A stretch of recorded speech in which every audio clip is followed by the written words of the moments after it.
जनता party को आप ऐसा समझ सकते हो जैसे घर में इन्वर्टर लगा होता है ना, वो डीसी पावर को एसी में पावर कन्वर्ट करता है, वैसे ही जनता पार्टी बहुत ही कम टाइम 2 साल के लिए थी। तो ये इसने क्या किया था, बस जो इमरजेंसी में इंदिरा गांधी ने अनजस्ट मेजर्स लिए थे उसको अपोज कर दिया था, ठीक है। उसी को मतलब उसी के निगेशन में लगी रही है। दिक्कत क्या थी जनता पार्टी के साथ, जनता पार्टी के साथ सबसे बड़ी दिक्कत ये थी कि देखो एक वो चीज़ होती है ना कि कभी पावर में आए नहीं, पहली बार नॉन कांग्रेस गवर्नमेंट पावर में आई है, तो उसमें जो जो लोग जीते हैं फूले नहीं समा रहे हैं, उसमें आपस में ही पावर के लिए वो लोग लड़े जा रहे हैं। इसमें मोरारजी देसाई और चरण सिंह ये दो कंटेंडर थे, तो इसमें मोरारजी देसाई को बना दिया गया था, लेकिन चरण सिंह भी इससे खुश नहीं थे, तो इनमें आपस में ही लड़ाई होती रही थी। रिजल्ट क्या होगा, ज़्यादा देर तक टिकोगे नहीं आप। बस इसमें ये 1977 से 1980 तक 3 साल के लिए थे, उसमें भी 2 बार पीएम चेंज हुए। एक पीएम 5 साल के लिए बनता है और इन्होंने 3 साल में ही 2 पीएम बनवा दिए थे। ऑब्वियसली गवर्नमेंट इंटरेस्ट मतलब जो नॉर्मल लोग हैं वो इन पे ऐसे अपना विश्वास लूज़ कर देंगे, वो हम देखेंगे कैसे।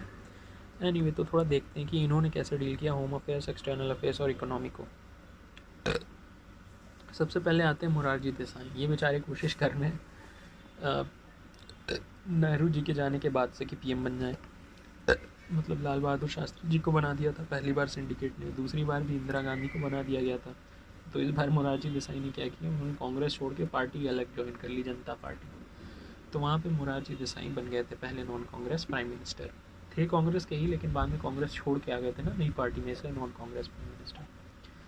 अब मोरारजी देसाई ऑनेस्ट हैं, लेकिन कंजर्वेटिव मिजाज के थे थोड़े, ठीक है। तो अब देखिए बात क्या थी कि जनता पार्टी के मेंबर्स जो थे, मैंने जैसा आपको बताया कि वो आपस में ही लड़ रहे थे। मोरारजी देसाई भी पीएम बनना चाह रहे थे, चरण सिंह भी। चरण सिंह उस टाइम पे होम मिनिस्टर थे जब मोरारजी देसाई प्राइम मिनिस्टर थे। तो बाद में क्या होगा कि चरण सिंह जी सिंपली वॉकआउट कर जाते हैं कोलिशन से। कोलिशन में क्या है भाई, ये सपोर्ट है पार्टीज़ का, तो इंस्टेबिलिटी बनी रहेगी। जैसे ही चरण सिंह गए तो गवर्नमेंट रिड्यूस हो गई माइनॉरिटी में, और मोरारजी देसाई की गवर्नमेंट फॉल कर गई। बाद में चरण सिंह आए। चरण सिंह को बोला जाता है केयर टीकर प्राइम मिनिस्टर, मतलब ऐसे प्राइम मिनिस्टर थे वो नेवर फेस द पार्लियामेंट, ठीक है। उनके साथ ये दिक्कत थी, पार्लियामेंट के रास्ते पहुंच ही नहीं सकेगी, बस शपथ ली थी और कभी पार्लियामेंट में बैठे नहीं। देखिए इनके साथ टिट फॉर टैट वाली बात हुई। चरण सिंह जब कैंपेन कर रहे थे इंदिरा गांधी जी के अगेंस्ट, तो मतलब इन्होंने इंदिरा गांधी जी के अगेंस्ट बहुत कुछ बोला, बहुत कुछ बोला, मतलब अगेंस्ट थे पूरी तरह से कांग्रेस के। लेकिन जब सरकार बनाने की बात आई तो इन्होंने कांग्रेस का सपोर्ट स्वीकार कर लिया, कांग्रेस ने इनको सपोर्ट एक्सटेंड किया और इन्होंने स्वीकार भी कर लिया। तो लोगों को अजीब सा ही लगेगा कि भाई मतलब अभी तक बुराई कर रहे थे और जब प्राइम मिनिस्टर बनने की बात आई तो उसी कांग्रेस से सपोर्ट ले लिया आपने जिसकी बुराई कर रहे थे। अब कांग्रेस ने भी मतलब बहुत ही अच्छा बेवकूफ़ बनाया इनको, मतलब पहले सपोर्ट कर दिया, बोला कि हम आपको सपोर्ट कर देंगे गवर्नमेंट बनाने में, इन्होंने शपथ वपथ ले ली।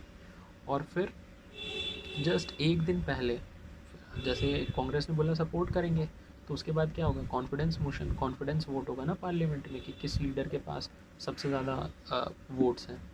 तो जिस दिन ये चुनाव होना था, उस जिस दिन ये वोटिंग होनी थी उसके एक दिन पहले इंदिरा गांधी ने क्या किया, इनसे सपोर्ट खींच लिया और फिर ये धराशायी होके गिरे, ऑब्वियसली अपनी मेजोरिटी प्रूव नहीं कर पाए। रीज़न यही रहा होगा कि मतलब जब ये कैंपेन कर रहे थे तब भी इंदिरा गांधी जी के अगेंस्ट थे जनता पार्टी, लेकिन गवर्नमेंट बन गई, गवर्नमेंट बनाने के लिए सपोर्ट मांगने लगी। एनीवे तो इससे दिखा क्या होगा लोगों को यही दिख रहा होगा कि मोरारजी देसाई, चरण सिंह, अब ये जनता पार्टी आ तो गई है पावर में, लेकिन ये आपस में ही लड़ रहे हैं। तो जब ये आपस में लड़ेंगे तो हमारे लिए क्या करेंगे, लोगों को क्या संभालेंगे। तो फिर वो जनता पार्टी से लोग बोर हो गए और फिर उन्होंने चूज़ किया इंदिरा गांधी जी फिर से पावर में आ जाती हैं। क्यों, वो उनका प्रॉमिस ये था कि I will give you a government which can actually govern, unlike Janata party जो कि आपस में ही लड़ रही है।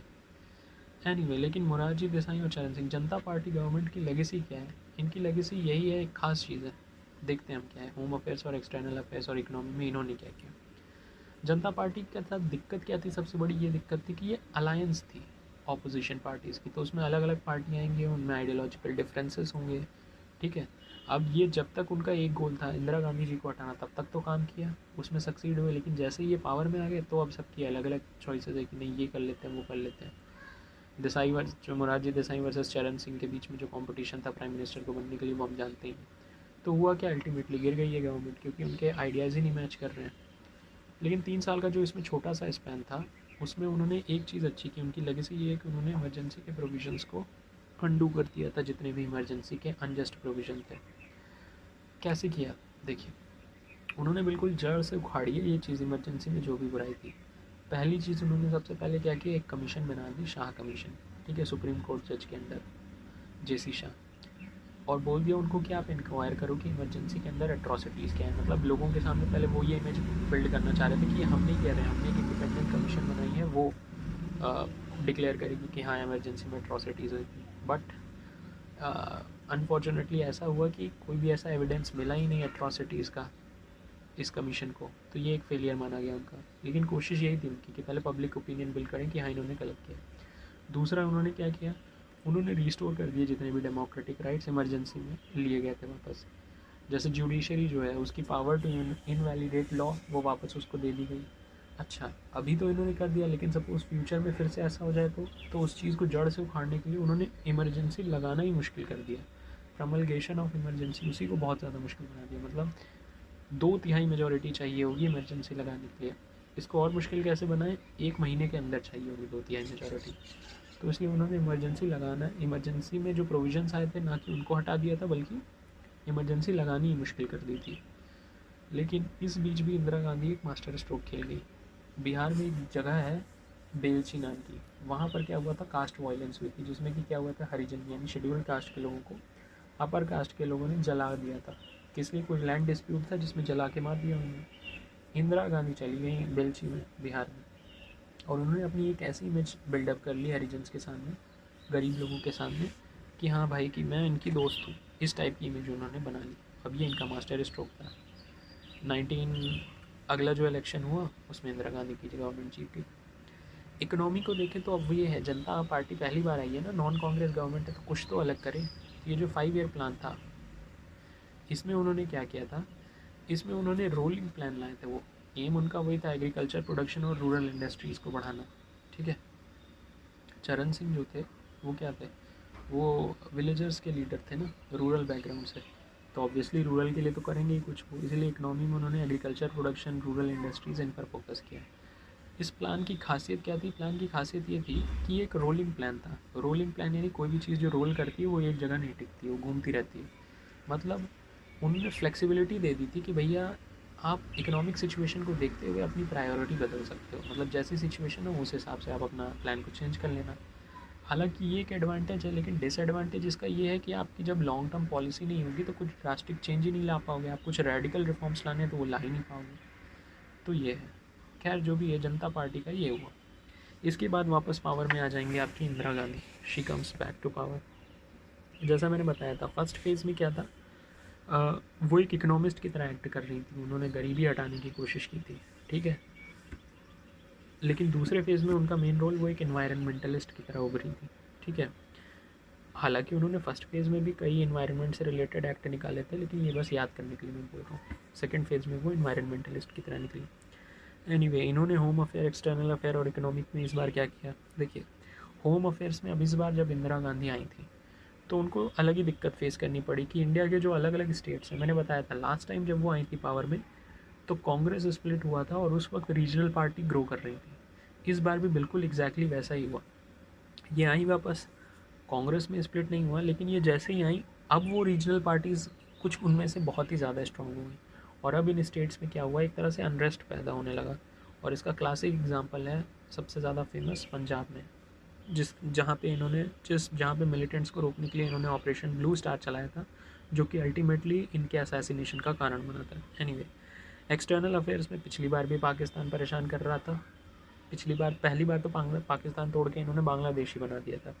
दूसरी बार, इस बार भी पाकिस्तान के साथ छोटी मोटी फाइट नहीं की इंदिरा गांधी ने।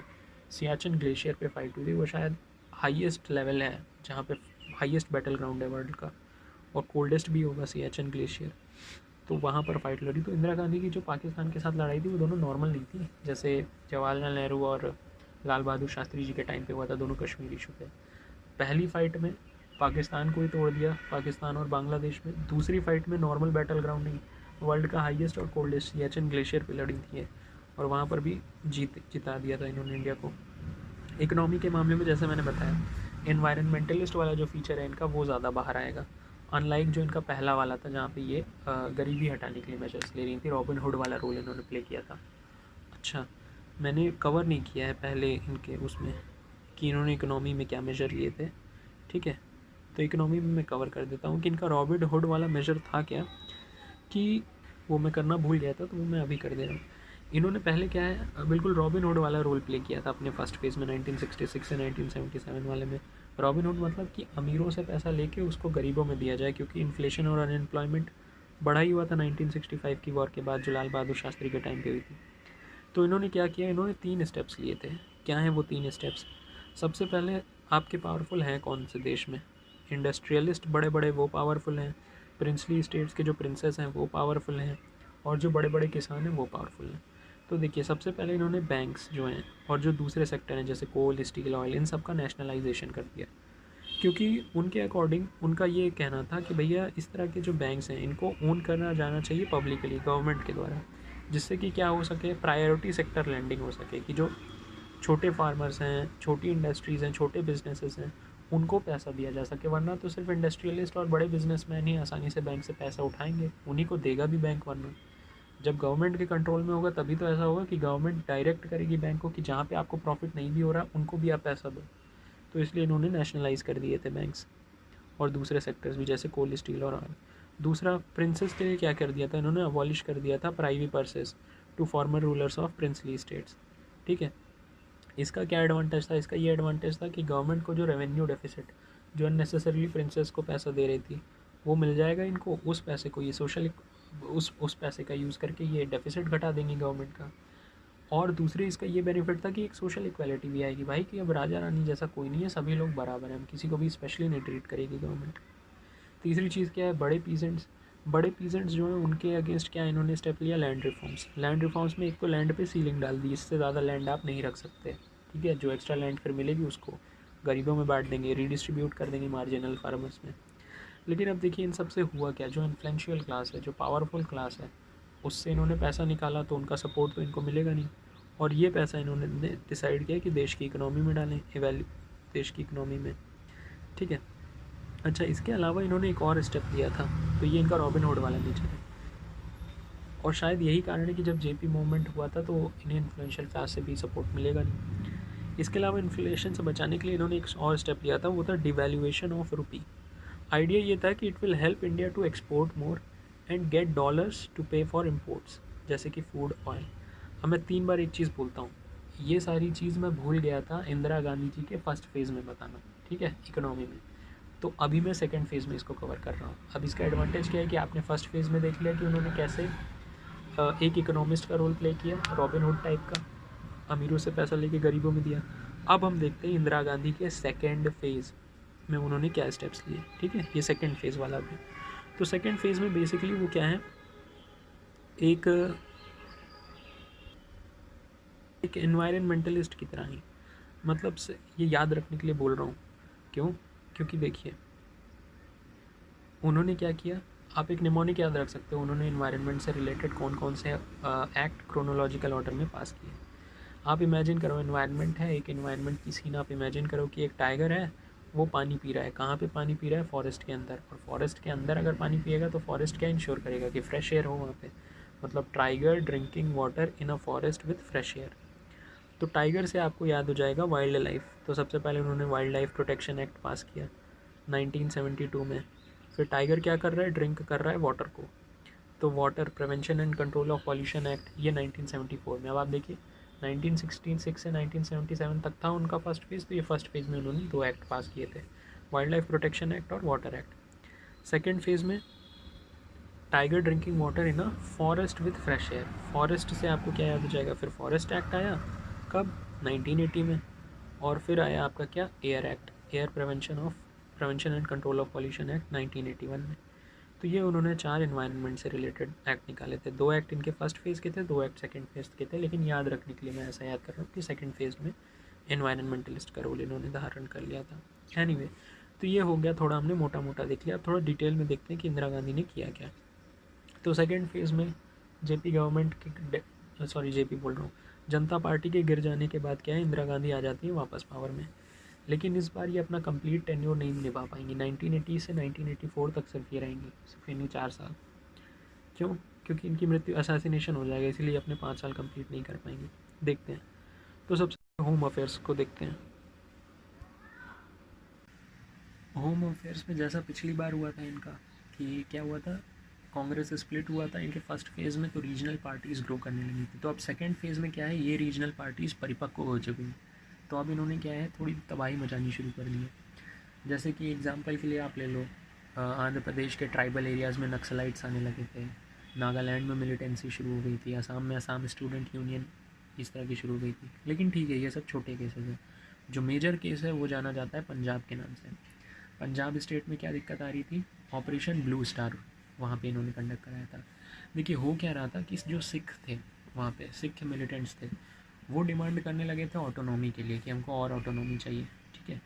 और ये जो इम्पीटस था to form a free state was given by six in United Kingdom, US and Canada. मतलब यूके, यूएस, कनाडा, जो फॉरेन कंट्रीज़ में जो सिक्स थे उन्होंने इम्पीटस दिया था कि नहीं भैया आप डिमांड करो ऑटोनॉमी के लिए। खालिस्तान, उन्होंने बोला कि खालिस्तान के लिए आप जाओ। खालिस्तान यानी इंडिपेंडेंट सिख रिपब्लिक, उसको बोला जाता है खालिस्तान, कि सिखों की इंडिपेंडेंस के लिए एक रिपब्लिक बनाने की। तो ये ऐसी डिमांड उठने लगी पंजाब से कि हमको ऑटोनॉमी चाहिए, ऑटोनॉमी चाहिए। एज अ पीएम आप ऐसे थोड़ी अलाउ करोगे आपकी एक स्टेट को ऑटोनॉमी दे दो, सब मांगने लगे ऑटोनॉमी। तो यहाँ पर फाइट किसके किसके बीच में हो रही थी, दो लोगों के बीच में। जो इस ऑटोनॉमी की ये जो बात चल रही है, इसमें जो लीडर उठ के खड़ा हुआ था, मिलिटेंट लीडर, वो थे जर्नैल सिंह भिंडरवाले, ठीक है। जर्नैल थोड़ा थोड़ा राइम करता है जनरल के साथ ना, तो आप वैसे याद रख सकते हो, जर्नैल जनरल जर्नैल सिंह भिंडरवाले, भिंडी वाले याद रख सकते हो, भिंडी भिंडी बेचते थे याद रखने के लिए। तो जर्नैल सिंह भिंडरवाल ये आ गए थे किसके, इंदिरा गांधी जी के अगेंस्ट सीधे सीधे। तो ये एज अ लीडर उभरे थे इस ऑटोनॉमी वाले मूवमेंट में। अब देखिए दिक्कत कहाँ शुरू हुई, शुरू में जब मूवमेंट था तो ठीक है, आपकी इंदिरा गांधी कोशिश करेंगी कि उनसे बात किया जाए, निगोशिएट किया जाए, उनकी कुछ डिमांड मानी जाए। लेकिन फिर वही चीज़ है, आप किसी एक लेवल तक डिमांड मानोगे ना, आपकी अपनी पार्टी के लीडर वरना अगेंस्ट हो जाएंगे कि अरे भाई आप इतना कैसे इनको अलाउ कर दे रहे हो, तो आप एक लेवल तक बात मानोगे। अब इन्होंने किया क्या था, इन्होंने गोल्डन टेम्पल को, जर्नैल सिंह भिंडरवाल ये गोल्डन टेम्पल के अंदर घुस गए थे और उसको फोर्टिफाई करना चालू कर दिया था। फोर्टिफाई मतलब फूड सप्लाईज अंदर पहुंचा दी, वेपन्स अंदर पहुंचा दिए। तो एक तरह से वो सेंटर की तरह एक्ट करने लगेगा सारी मिलिटेंसी के लिए। मजबूर होकर इसमें कोई क्या स्टेप लेगा, यहाँ पे एक डिसीजन लेना था, मतलब कठोर डिसीजन, और वो इंदिरा गांधी लेने में कामयाब भी हुई थी। उन्होंने क्या किया, सबसे पहले तो कर्फ्यू लगा दिया पंजाब में, जो भी कम्युनिकेशन लाइन से ट्रांसपोर्टेशन वो सब बंद, ठप कर दिया उसको। फिर लड़ाई चलती रही इसमें गोल्डन टेम्पल के अंदर से और गोल्डन टेम्पल के बाहर पुलिस में। अंत में जब समझ में आ गया कि कुछ नहीं हो सकता, तो फिर इंदिरा गांधी जी ने अलाउ कर दिया था कि टैंक्स को आप यूज़ करिए। टैंक यूज़ करना अपने ही लोगों के अगेंस्ट, वो भी जब एक गोल्डन टेम्पल टाइप के मॉन्यूमेंट की बात हो रही है, तो ये एक बड़ा डिसीज़न है, ठीक है। तो ये बहुत ही बड़ा डिसीजन था, लेकिन उन्होंने लिया। अब इसमें हुआ क्या, भिंडर वाले की मृत्यु तो हो गई, पॉजिटिव ये था कि इन्होंने मिलिटेंसी को शट डाउन कर दिया। लेकिन सबसे बड़ी दिक्कत ये थी कि गोल्डन टेम्पल एक स्पिरिचुअल प्लेस है सिखों के लिए, ठीक है। वहाँ पे उनके वैल्यूएबल सिख स्क्रिप्चर्स हैं, वो भी डिस्ट्रॉय हो गए इस प्रोसेस में, गोल्डन टेम्पल को नुकसान हुआ। तो ऑब्वियसली जो सिख विक हैं, कई तो सिख उनकी जो मिलिट्री में थे उन्होंने उसको छोड़ दिया था, बहुत ज़्यादा वो इस चीज़ से दुखी हुए। लेकिन इसका सबसे बड़ा इम्पैक्ट क्या था, सबसे बड़ा इम्पैक्ट ये था कि इंदिरा गांधी जी का असैसिनेशन कर दिया गया।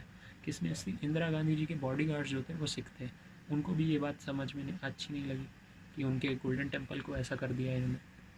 तो उन्होंने क्या किया, इंदिरा गांधी जी को गोली मार दी, ठीक है। अभी बिल्कुल आप इमेजिन कर सकते हो, गांधी जी से इनका कोरिलेशन कर सकते हो कि गांधी जी को भी नाथूराम गोडसे ने मारा था। क्यों, क्योंकि नाथूराम गोडसे को ये लगा बीइंग अ हिंदू कि गांधी जी मुस्लिमों की साइड ले रहे हैं, उनको पैसा फाइनेंशियल एड दिलवाना चाह रहे हैं इंडिया से, फाइनेंशियल एड नहीं, मतलब जो भी पैसा है बंटवारे के टाइम पे वो दिलवाना चाह रहे हैं। तो उसको लगा कि गांधी जी मुस्लिमों की ओर हो रहे हैं, पाकिस्तान की ओर हो रहे हैं, इसलिए नाथूराम गोडसे ने मार दिया। उसी तरह इंदिरा गांधी जी का असैसिनेशन कैसे हुआ, उनके जो सिख बॉडीगार्ड थे उनको लगा कि ये तो हमारे गोल्डन टेम्पल के अगेंस्ट काम कर दिया इन्होंने, तो उन्होंने ही मार दिया उनको। रिएक्शन क्या हुआ, अभी एक एक्शन क्या था कि ऑपरेशन ब्लू स्टार की टैंक को घुसवा दो, उसका रिएक्शन लिया सिख बॉडीगार्ड ने कि इंदिरा गांधी को मार दिया। इसका रिएक्शन पब्लिक ने क्या लिया कि पब्लिक तुरंत इंदिरा गांधी, अपनी प्राइम मिनिस्टर, अपनी मम्मी माता जैसी इंदिरा गांधी इनके सपोर्ट में हो गई और एंटी सिख राइट्स शुरू हुए। मतलब जहाँ सिख मिल रहे थे वहाँ पे उनको मारा जा रहा था। एंटी सिख राइट्स हालांकि इनके अंडर नहीं शुरू हुए थे, लेकिन अब जैसे ही इंदिरा गांधी मरी तो उनके बेटे राजीव गांधी वो ऑटोमेटिकली प्राइम मिनिस्टर कैंडिडेट के लिए सामने आ गए। लोगों की सिंपैथी भी अटैच थी, तो एंटी सिख राइट्स चालू हुई। और अभी हम देखेंगे राजीव गांधी के अंडर कि कैसे उन्होंने इसको बचाने के लिए कोई स्टेप भी नहीं लिया। एनीवे, तो होम अफेयर्स में ये हुआ। डिफेंस में अगर आप देखोगे तो इंडिया वर्सेस पाकिस्तान हुआ, ये फिर दूसरी फ़ाइट हुई, ठीक है। इंदिरा गांधी ऑलरेडी एक फ़ाइट लड़ चुकी थी जहाँ पे पाकिस्तान को उन्होंने डिवाइड कर दिया था। ये दूसरी फ़ाइट 1984 में हुई और ये हुई सियाचिन कॉन्फ्लिक्ट। इसको जाना जाता है ऑपरेशन मेघदूत से। याद रखना आसान है, सियाचिन क्या है, बहुत ज़्यादा ऊंची हाइट पर है। ऊंची हाइट पे होगा तो इतना ऊंचा है कि बादल के पास है, इसीलिए इसका ऑपरेशन का नाम ऑपरेशन मेघदूत था। और देखिए सियाचिन ग्लेशियर की इंपॉर्टेंस क्या है कि इंडस रिवर जो है उसका पानी सियाचिन ग्लेशियर से ही पिघल के आता है, ठीक है। अब यहाँ पर फाइट हुई क्यों? प्रॉपर डिमार्केशन नहीं था टेरिटरी का। अब ये देखिए, ये फिर से ब्रिटिशर्स की एक दिक्कत है, ब्रिटिशर्स की पता नहीं किसकी। ये यहाँ पे प्रॉपर्टी का प्रॉपरली डिमार्केशन नहीं हुआ था, ठीक है। सिर्फ कोऑर्डिनेट पता था NJ9842। कैसे याद होगा NJ9842? NJ99 में से गया 8, 8 को 2 से डिवाइड किया 4, 4 को 2 से डिवाइड किया 2, यानी NJ9842। ये दुनिया का सबसे ज़्यादा ऊंचा बैटल फील्ड ग्राउंड है और इसमें भी इंडिया जीत गई, ठीक है, 1984 में। इकोनॉमी में मैं ऑलरेडी आपको एक्सप्लेन कर चुका हूँ कि इस बार क्या है, इकोनॉमी के बजाय इंदिरा गांधी एक इन्वायरमेंटलिस्ट के रूप में आगे आई थी, ठीक है। उन्होंने इन्वायरमेंट से रिलेटेड एक्ट पास किए थे। फर्स्ट फेज़ में भी पास किए थे 2 एक्ट और इस फेज़ में भी 2 एक्ट उन्होंने पास किए थे। तो हम नेक्स्ट देखेंगे बाद में। तो अब आ जाते हैं अगले PM पे। लास्ट टाइम हमने देखा था इंदिरा गांधी तक, इंदिरा गांधी का सेकेंड फेज़ देख लिया था हमने।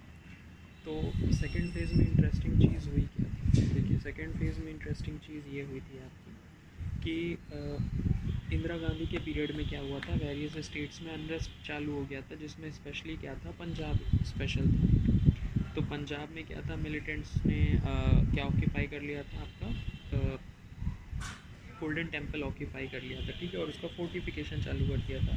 तो इंदिरा गांधी ने उसके जवाब में क्या किया था, ऑपरेशन ब्लू स्टार का रूप लिया था, ठीक है, जिसके अंदर टैंक्स का यूज़ किया गया था उन मिलिटेंट से निपटने के लिए। अब इसमें सिख का जो इम्पोर्टेंट स्क्रिप्चर्स हैं, जो इम्पोर्टेंट रिलीजियस वैल्यू का स्ट्रक्चर है उनका, गोल्डन टेम्पल, वो उसका नुकसान हो गया था। इसी की वजह से क्या हुआ था कि कई सिख इंदिरा गांधी जी के अगेंस्ट हो गए थे और इसी का रिज़ल्ट ये था कि इंदिरा गांधी जी के जो बॉडी गार्ड थे, किस्मत से वो भी क्या थे, और वो भी सिख बॉडी गार्ड्स थे, तो उन्होंने क्या है, बदला लेने के लिए इंदिरा गांधी जी को मार दिया था। अब सपोज़ किसी नेशन में क्या है, अब इंडिया जैसी कंट्री जहाँ पे इतना ज़्यादा इमोशनल रहते हैं लोग, वहाँ पे क्या है, उन्होंने लोगों ने तो ये देखा कि हमारी प्राइम मिनिस्टर को मार दिया गया है, और किसने मारा है, सिखों ने मारा है। तो इमीडिएट रिज़ल्ट क्या होगा, एक तो ये होगा कि एंटी सिख राइट्स देश में चालू हो जाती हैं, ठीक है। दूसरा क्या रिज़ल्ट होगा कि अब देखा जाएगा कि किसको नेक्स्ट प्राइम मिनिस्टर बनाया जाए, तो ऑब्वियस कैंडिडेट कौन हो जाएंगे, लोगों की सिंपैथी गेन करते हुए इंदिरा गांधी जी के जो बेटे हैं राजीव गांधी, वही आएंगे अब, वो नेक्स्ट प्राइम मिनिस्टर बनेंगे। एनीवे, अब ये बात उठी है तो एक बार देख लेते हैं। इंदिरा गांधी जी के 2 बेटे थे, संजय गांधी और राजीव गांधी। अब ये कैसे याद रहेगा, दोनों किस चीज़ में इन्वॉल्व थे, दोनों थोड़े थोड़े पॉलिटिक्स में इन्वॉल्व थे। तो याद कैसे रहेगा, देखिए संजय एस से शुरू होता है, और एस से ही शुरू होता है क्या, एस से शुरू होता है स्टेरिलाइजेशन। तो जब इमरजेंसी का वक्त था उस वक्त एस फॉर संजय गांधी और S for sterilization, Sanjay Gandhi ने स्टेरिलाइजेशन शुरू कर दिया था पॉपुलेशन को कंट्रोल करने के लिए, ठीक है। लेकिन उसके बाद क्या हुआ था, संजय गांधी जी की मृत्यु हो गई थी, तो संजय गांधी जी स्टेरिलाइजेशन में इन्वॉल्व थे, वो भी कब, इमरजेंसी 1975 की इमरजेंसी के वक्त। और आपके राजीव गांधी सिर्फ बचे क्योंकि संजय गांधी जी की मृत्यु हो गई थी। जो दूसरों को स्टेरिलाइज करेंगे उनका वो खुद भी निकल गए थे, ठीक है। एनीवे, तो उसके बाद राजीव गांधी जी बचते हैं, वो फिर बन जाते हैं, लोगों की सिंपैथी उनके साथ आ गई थी राजीव गांधी के साथ, तो वो प्राइम मिनिस्टर बनते हैं। अब राजीव गांधी जी की स्पेशल बात क्या है, तो उनकी स्पेशल बात ये है कि ये यंगेस्ट प्राइम मिनिस्टर थे, और यही एक फ़ीचर नहीं है इनके साथ एसोसिएटेड। दूसरी चीज़ ये भी है कि देखिए लोगों की सिंपैथी इतनी ज़्यादा इनके साथ थी कि लोगों ने इनको सबसे भारी मेजॉरिटी से जिताया है आज तक की, 400 सीट्स से ज़्यादा सीट्स मिल गई थी राजीव गांधी को। तो ये कब तक प्राइम मिनिस्टर रहे, 1984 से 1989 तक। अब मैं आपको एक पिक्चर शो करूँगा जिससे कि आप बेटर अंडरस्टैंड कर सकते हो राजीव गांधी जी के पीरियड में हुआ क्या। तो ये देखिए, इस पिक्चर को अगर आप देखेंगे तो इसमें कुछ बात मैंने दिखाई है। आप ये समझ लीजिए कि ये राजीव गांधी हैं, इनका लेफ्ट हैंड होम अफेयर्स को शो कर रहा है, राइट हैंड एक्सटर्नल अफेयर्स को। तो लेफ्ट हैंड आप होम अफेयर्स में देखेंगे तो लेफ्ट हैंड में मैंने क्या किया है, नाखून बनाए हैं, ठीक है। और नाखून से क्या है, ब्लड, नाखून है तो किसी को खरोचा होगा तभी ये क्या है, ब्लड की बूंदें टपक रही हैं। अब ये किसका खून है, ये खून है हिंदुओं का, मुस्लिमों का, सिख का। ये बस याद करने के लिए है, ठीक है। मैं बताने की ये कोशिश कर रहा हूँ कि राजीव गांधी जी के टाइम पे होम अफेयर्स की बहुत ही बुरी हालत थी, मतलब लोग बहुत ही ज़्यादा झेल गए थे, आप ऐसा समझ लीजिए। खून टपक रहा है। और ये सारे रिलीजन, हिंदू मुस्लिम सिख सब। सिखों का तो मैंने आप पीछे से शुरू करते हैं। सबसे पहले सिखों का तो एंटी सिख राइट्स, ये तो ऑब्वियस ही है। दूसरा क्या है, हिंदुओं से रिलेटेड। हिंदुओं से रिलेटेड मध्य प्रदेश में क्या हुआ था, मध्य प्रदेश में ज़्यादातर हिंदू रहते हैं। मध्य प्रदेश की राजधानी है भोपाल, तो भोपाल में भोपाल गैस ट्रेजेडी हो गई थी जिसमें कई लोग मारे गए थे। एंटी सिख राइट्स में कई सिख मारे गए थे। मुस्लिम में आपको याद रखना पड़ेगा कि मानिए एक लेडी है जिसका नाम है शाह बानो, ये बुरखा पहना हुआ है इसीलिए मैंने ऐसे दिखाया। उन्होंने एक हाथ में गन पकड़ी हुई है, वेपन से याद हो जाएगा बोफोर्स स्कैंडल। इस गन से गोली निकली जिसने बाबरी मस्जिद पर अटैक किया, मतलब बाबरी मस्जिद। तो ये मुस्लिम वुमेन हैं जिन्होंने गन पकड़ी है, और ये क्या है, मस्जिद भी मुस्लिम से ही एसोसिएटेड है, तो बाबरी मस्जिद। तो ये 3 इशू, शाह बानो का divorce case, Bofors scandal, Babri मस्जिद का इशू भी इन्हीं के अंडर स्टार्ट हुआ था। तो होम अफेयर्स में देख रहे हैं बिल्कुल खून खराबा हुआ रखा है।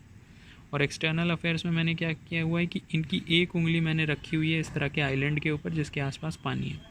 एक्सटर्नल अफेयर में बेसिकली राजीव गांधी आइलैंड से आइलैंड घूम रहे थे और वो एंटी कूप मिशन चला रहे थे, मतलब हर आइलैंड पे कुछ ना कुछ कूप से रिलेटेड चीज़ें हो रही थी।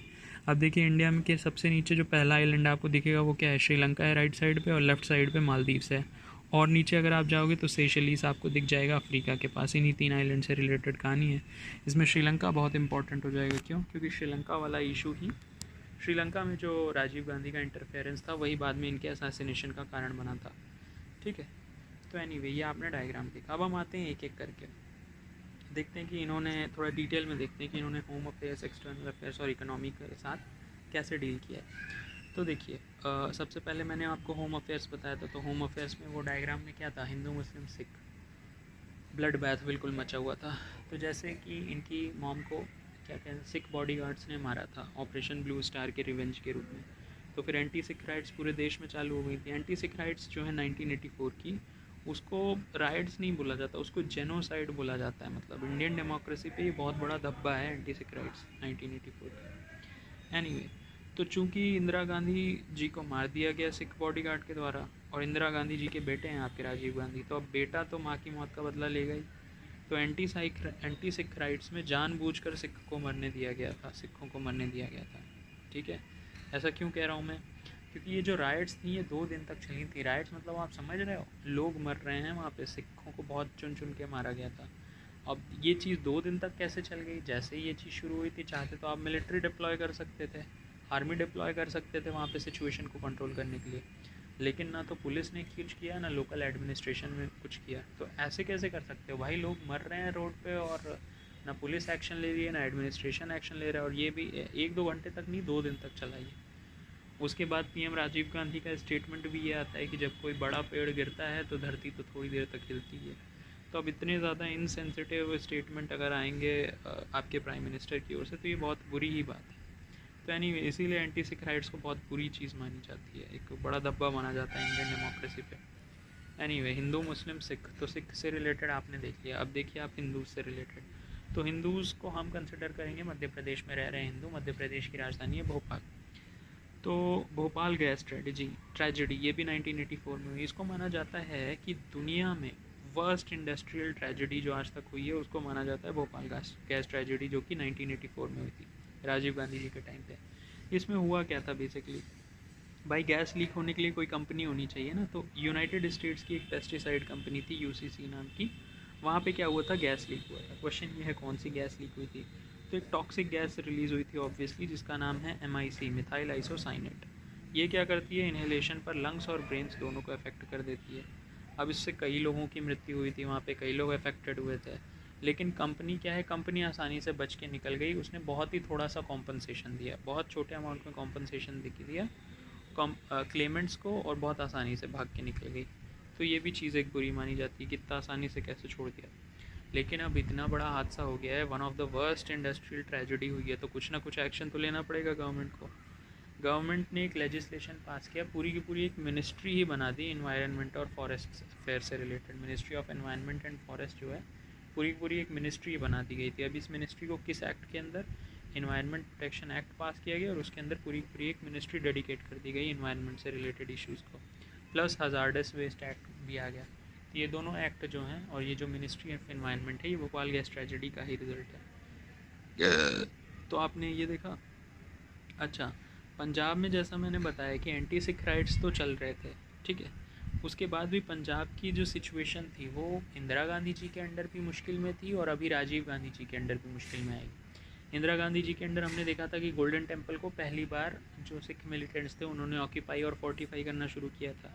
सेम चीज़ हो गई थी राजीव गांधी जी के भी अंडर, ठीक है। गोल्डन टेम्पल को एक बार फिर से मिलिटेंट्स ने ऑक्यूपाई कर लिया था राजीव गांधी जी के अंदर। इसको बोला गया था ऑपरेशन ब्लैक थंडर, ठीक है। तो और हिंदूज हो गए, मुस्लिम, सिख। तो अब सिख हमने देख लिया, अब हम देखते हैं मुस्लिम से रिलेटेड। तो मुस्लिम से रिलेटेड मैंने आपको बताया था कि आप एक इमेजिन करो कि एक मुस्लिम लेडी हैं जिन्होंने बुर्का पहना हुआ है, शाह बानो, उनके हाथ में गन है। गन एक वेपन है यानी बोफोर्स स्कैंडल, और वो गन से वो शूट कर रही है एक मस्जिद को जो कि मुस्लिम से रिलेटेड है, बाबरी मस्जिद। ये 3 इश्यूज हम देखेंगे मुस्लिम से रिलेटेड। तो शाह बानो केस क्या है, 1984 के एक साल बाद 1985 में हुआ। इस केस में क्या था, ये केस था बिल्कुल, मतलब आप ऐसा समझ लो डिवोर्स से रिलेटेड था। वो एक मुस्लिम लेडी थी, उनके डिवोर्स से रिलेटेड था। हुआ क्या डिवोर्स में, डिवोर्स में क्या है, 2 चीज़ें आमने सामने आ गई। एक तो ये है कि मुस्लिमों का अपना इस्लामिक लॉ होता है, मुस्लिम कम्युनिटी का, ठीक है। वो चीज़ आ गई किसके against, CRPC, criminal procedure code के सेक्शन 125 के अगेंस्ट। क्या दिक्कत क्या हुई, देखिए मुस्लिमों में ये रिवाज है, शाह बानो, देखिए केस ये है कि शाह बानो को क्या किया गया था, डिवोर्स दे दिया गया था वो उस मुस्लिम लेडी को उसके हस्बैंड के द्वारा। तो दिक्कत क्या थी, मुस्लिम इस्लामिक लॉ आपका ये कहता है कि डिवोर्स के बाद हस्बैंड को सिर्फ 3 महीने का अलाउंस देना होता है वाइफ को। लेकिन सेक्शन 125 जो है क्रिमिनल प्रोसीजर कोड का CRPC का, वो ये कहता है कि आपको अलाउंस, मंथली अलाउंस, हर एक महीने मेंटेनेंस अलाउंस देना पड़ेगा हस्बैंड को अपनी वाइफ को। तो जब इस मैटर को लेकर किया गया कोर्ट में, तो सुप्रीम कोर्ट ने ये बोला कि नहीं भाई, CRPC सही कह रही है, आपको हर महीने देना पड़ेगा। लेकिन अब सुप्रीम कोर्ट का डिसीजन CRPC के बेस पे था और मुस्लिमों के लॉ को उसने नहीं तवज्जो दी सुप्रीम कोर्ट ने, तो ऑब्वियसली मुस्लिम्स रिएक्ट करेंगे, ठीक है। उन्होंने प्रोटेस्ट करना शुरू कर दिया। गवर्नमेंट ने इस प्रोटेस्ट को दबाने के लिए क्या कर दिया, सुप्रीम कोर्ट के डिसीजन को ओवरटर्न कर दिया। कैसे, एक बिल पास करके, तो मुस्लिम्स की साइड ले ली। तो एक तरह से शाह बानो के साथ क्या हो गया, नाइंसाफ़ी हुई, एक ये बुरी चीज़ हुई। फिर मैंने क्या कहा कि शाह बानो के हाथ में आप समझ लो एक बंदूक है, बंदूक एक वेपन होती है। वेपन जो है बोफोर्स स्कैंडल से रिलेटेड है, ये 1986 में स्कैंडल हुआ। इसमें क्या हुआ था, आपने देखा होगा कि हम इंडिया जो है वो डिफेंस इक्विपमेंट्स यानी आर्म्स, एक गोला बारूद, इन सब का बहुत बड़ा मैन्युफैक्चरर है नहीं, ठीक है। ये दिक्कत है हमारी। तो हम क्या करते हैं, हम दूसरी फॉरेन कंपनीज से इन आर्म्स को इंपोर्ट करते हैं। तो ये जो बोफोर्स नाम है ना, ये एक्चुअल में एक स्वीडिश आर्म्स मैन्युफैक्चरर है, स्वीडिश कंपनी है जो कि ये गोला बारूद बनाती है। तो हम क्या कर रहे थे, उससे वेपन खरीद रहे थे। लेकिन इस इशू को जब खंगाला गया तो इसमें क्या है, ब्राइबरी, और ये समझ में आया कि यहाँ पे ब्राइबरी, घूसखोरी इन्वॉल्व है, करप्शन इन्वॉल्व है, ठीक है। जस्ट लाइक कि अभी रिसेंटली हुआ था मोदी गवर्नमेंट के अगेंस्ट। मोदी गवर्नमेंट ने भी अभी डील की थी ना, किसी फ्रेंच कंपनी के साथ डील की थी, क्या एयरक्राफ्ट मंगाने की शायद कोई डील थी। तो उसी तरह ये भी थी एक सिचुएशन, तो इससे बहुत बुरी इमेज बन गई उनकी। तो अब क्या है, मानो शाह बानो ने हाथ में गन पकड़ी और उन्होंने मॉस्क पे फायर किया। तो बाबरी मस्जिद का जो केस है, बाबरी मॉस्क का, वो भी यहीं पर शुरू हुआ था। देखिए बाबरी मॉस्क में प्रॉब्लम नहीं है, इंडिया में मॉस्क तो बहुत ढेर सारी है, लेकिन बाबरी मस्जिद ही क्यों इतना बड़ा इशू बना। बाबरी मस्जिद लोकेशन की वजह से इतना बड़ा इशू बना। बाबरी मस्जिद लोकेटेड है कहाँ पे, अयोध्या में, ठीक है। और अयोध्या जी को क्या माना जाता है, राम जी की जन्मभूमि। तो एक तरह से हिंदुओं के लिए वो इम्पोर्टेंट प्लेस हो गई और वहाँ पे एक मस्जिद है। तो आपको दिख गया होगा कि क्या दिक्कत है यहाँ पे। तो पास्ट से अगर हम देखें तो जब ब्रिटिशर्स के अंडर था इंडिया, ब्रिटिशर्स के टाइम पे क्या थे, बाबरी मस्जिद हुआ करती थी, वहाँ पे मुस्लिम्स क्या करते थे, वर्शिप करने, प्रार्थना करने जाते थे। और हिंदूज़ जो थे वो उस मॉस्क के बाहर एक प्लेटफॉर्म होता था, वो वहाँ पे पूजा किया करते थे। लेकिन अब क्या हुआ, 1949 में अब ऐसा बोला जाता है, पता नहीं सही है या नहीं, कि राम जी की मूर्ति जो थी वो मॉस्क के अंदर मिली। तो हिंदुओं को लगा कि अरे ये तो मिरेकल की बात हो गई, ये तो बहुत बड़ा चमत्कार हो गया। जैसे हिंदुओं को कहीं पे भी चमत्कार दिखता है, वो उस प्लेस की स्पेशलिटी बढ़ाने के लिए वहाँ टेम्पल बना देते हैं। तो डिमांड आने लगी कि नहीं, ये टेम्पल बनवाना है। और रीज़न क्या दिया, रीज़न वही दिया कि अयोध्या क्या है, ये तो राम जी की जन्मभूमि है, ठीक है, और वहाँ बनी हुई है मस्जिद। तो उन्होंने कहा नहीं, ये अयोध्या राम जी की जन्मभूमि है, हमें यहाँ पे टेम्पल चाहिए, ठीक है। अब इसका रिज़ल्ट क्या हो गया, ऑब्वियस हो गया रिज़ल्ट क्या, कि हिंदू मुस्लिम्स के बीच में क्लैश होगा, डिस्टर्बेंस क्रिएट होगा, ठीक है। तो इसमें क्या था कि जब हिंदू मुस्लिम्स दोनों किसी एग्रीमेंट पे नहीं आ रहे हैं तो क्या किया गया, उस जगह पे लगा दिया गया ताला कि ना आप ना हिंदू पूजा करेंगे ना मुस्लिम पूजा करेंगे, वहाँ पे ताला लगा दो आप। फिर ये इशू 1949 से अब शुरू हुआ है। नेक्स्ट चालू हुआ ये कहाँ पे, फिर आई बात 1980 में।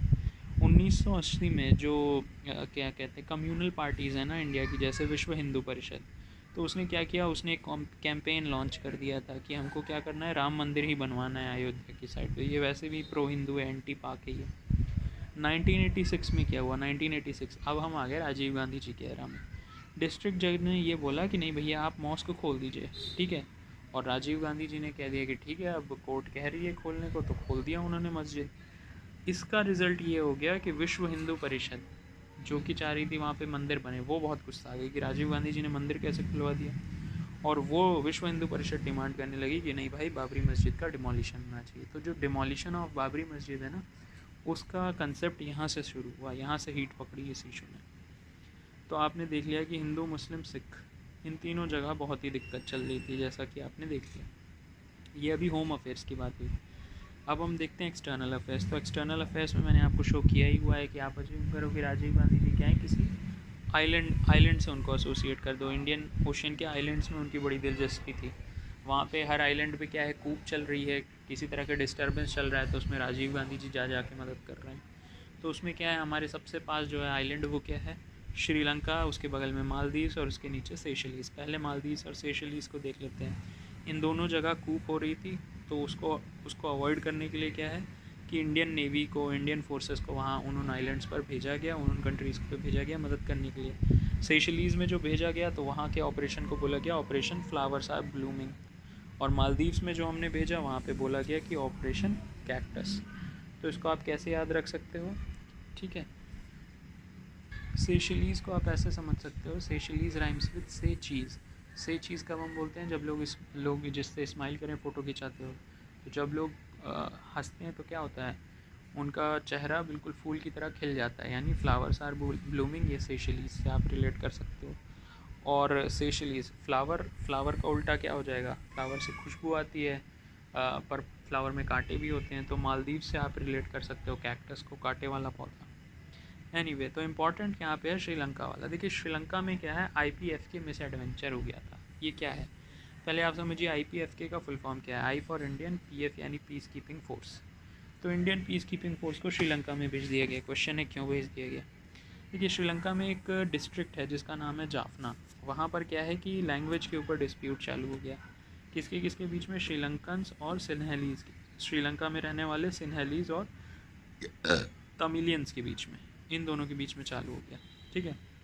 तमिलियंस क्या कर लिया, अपना एक LTTE ग्रुप बना लिया, ठीक है। और इसने क्या कर लिया, फिर वायलेंटली एक्ट करना शुरू कर दिया। तो इंडिया ने डिसाइड किया कि नहीं, हम जाके इंटरवीन करते हैं। तो इंडिया ने श्रीलंका के साथ एक अकॉर्ड साइन कर लिया। अब उसमें क्या है, इंडिया से ये डिसाइड किया गया कि इंडिया से पीस कीपिंग फोर्सेस को वहाँ पे भेजा जाएगा, मैटर को सॉल्व आउट करने के लिए, हॉस्टिलिटीज़ को हटाने के लिए।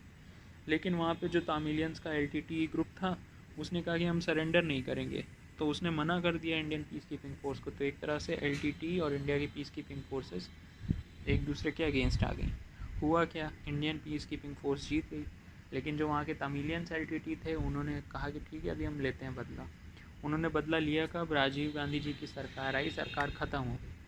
फिर जब 1991 के इलेक्शन के मतलब अगले इलेक्शन के लिए जब राजीव गांधी जी कैंपेन करने के लिए आए थे इधर तमिलनाडु के आसपास, तो वहाँ पर क्या हुआ था, LTTE जो तमिलियंस थे उन्होंने आसानी से तमिलनाडु में एक लेडी को भिजवा दिया था। और वो लेडी क्या गई, वो एक सुसाइड बॉम्बर थी, ठीक है, जो कि राजीव गांधी जी के पास गई और उनका पाँव छूने के लिए झुकी।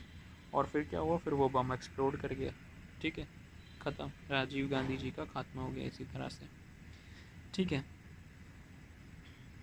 तो ये थी इशू, तो ये एक्सटर्नल अफेयर्स हो गया। अब अगर इकोनॉमी के लिए हम बात करेंगे, तो इकोनॉमी की बात की जाए तो राजीव गांधी जी का ये पॉजिटिव था, इंडिया में जो कंप्यूटराइजेशन है और टेक्नोलॉजी है, ये सभी पढ़े लिखे थे ना। आप इंदिरा गांधी हो गई, राजीव गांधी हो गए, सब लोग पढ़े लिखे थे, तो इनको पता था इम्पोर्टेंस एजुकेशन का, कंप्यूटराइजेशन का और टेक्नोलॉजी का। तो इन्होंने उसी चीज़ को लाने की कोशिश की। फॉर एग्ज़ाम्पल सबसे पहले एजुकेशन में अगर मैं बात करूँ, तो उन्होंने हर एक लेवल पे, primary school, secondary school, university, तीनों लेवल पे कुछ कुछ किया। प्राइमरी स्कूल्स में उन्होंने ऑपरेशन ब्लैक बोर्ड को लॉन्च किया। उसके अंडर क्या है, प्राइमरी स्कूल्स को इम्प्रूव करने की बात की गई देश भर में। फिर उसके ऊपर सेकेंडरी स्कूल तक की शिक्षा जो देते हैं, तो उसके लिए नवोदय विद्यालय उन्होंने हर एक डिस्ट्रिक्ट में बनवा दिया था इंडिया के। अब नवोदय विद्यालय के लिए क्या होता है, उसमें चुने तो पुअर चिल्ड्रन ही जाते हैं, लेकिन जो गरीब बच्चे मेरिट के बेसिस पे चुने जाते हैं उसमें, ठीक है, जो मेरिटोरियस स्टूडेंट है उन्हीं को चुना जाता है और नवोदय विद्यालय में उनको क्वालिटी एजुकेशन दी जाती है। प्राइमरी स्कूल हो गया, सेकेंडरी स्कूल हो गया। नेक्स्ट आ गई यूनिवर्सिटी। तो यूनिवर्सिटी में उन्होंने अपनी माता को श्रद्धांजलि एक तरह से अर्पित करते हुए उनकी माता की रेस्पेक्ट में क्या है, इग्नू खोल दिया। इग्नू यानी Indira Gandhi national open university, Delhi में हमने देखी है ये। तो एजुकेशन के रिगार्डिंग उन्होंने ये कर दिया। अब उनको ये पता था कि टेक्नोलॉजी और कंप्यूटराइजेशन की भी देश को ज़रूरत है, तो टेक्नोलॉजी में DOT, डिपार्टमेंट ऑफ टेलीकॉम, जिसका हम हिस्सा हैं, तो उन्होंने MTNL लॉन्च किया था। MTNL यानी महानगर टेलीकॉम नगर लिमिटेड, एक तरह से PSU दिख रही है ये। नेक्स्ट क्या है, कंप्यूटराइजेशन। तो कंप्यूटराइजेशन में इंफॉर्मेशन रेवोल्यूशन बोला जाता है इंडिया में, जिसने शुरू किया वो है हमारे राजीव गांधी जी, ठीक है। एक स्पेशल चीज़ और है इनकी कि इन्होंने एंटी डिफेक्शन एक्ट, जो आया राम और गया राम की राजनीति है ना, जिसमें नेताओं को खरीद लिया जाता है, बेच लिया जाता है मेजॉरिटी के लिए, उस चीज़ को ख़त्म करने के लिए इन्होंने एंटी डिफेक्शन एक्ट पास किया था, that is disqualification of MP and MLA for switching the party. तो ये आपने देख लिया राजीव गांधी जी। तो ओवरऑल बोला जाए तो राजीव गांधी जी का जो टेन्योर था वो उतना ज़्यादा पॉजिटिव था नहीं, बहुत ही ज़्यादा मार काट रही है इनके टाइम पे, ठीक है। तो बहुत ही अच्छी इमेज इनकी बनी नहीं। एनीवे